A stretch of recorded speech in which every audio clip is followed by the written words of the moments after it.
আসসালামু আলাইকুম, তোমরা সবাই কেমন আছো? আশা করি ভালো আছো। আমিও ভালো আছি আলহামদুলিল্লাহ। আজকে আমি শাক ভাজি করব।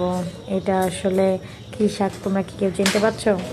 যারা যারা চিনতে পারছো তারা কমেন্ট করে জানাও এটা কি শাক। তো যাই হোক, আমি বলে দিচ্ছি, এটা হচ্ছে আমাদের আঞ্চলিক ভাষায় বলে কলই শাক। তো খেসারি যে ডাল হয় সেই ডালের শাকটা আর কি, তো আমাদের আঞ্চলিক ভাষায় বলে কলই শাক। তো এই শাকটাকে ভালো করে কেটে বেছে ধুয়ে, এটা আমাদের এলাকায় আসলে এরকম কুচি কুচি করে কেটেই ভাজি করে। তো আমি ওরকম কুচি কুচি করে কেটে নিয়েছি, শাকটা সেদ্ধ করে নিয়েছি। তো শাকটা একদম কচি ছিল না, তো এই জন্য আমি সেদ্ধ করে নিয়েছি। একদম কচি শাক আসলে সেদ্ধ করা লাগে না, একবারে মরিচ পেঁয়াজের উপরে দিয়ে দিলে হয়। তো যাই হোক, আমার শাকটা বেশ একটা ভালো ছিল না, এই জন্য সেদ্ধ করে নিয়েছি। এখন পেঁয়াজ কুচি, রসুন কুচি আর কাঁচামরিচ কুচি ভালো করে ভেজে ব্রাউন কালার করে নিয়ে এখন শাকটা ভালো করে ভেজে নেবো আর কি।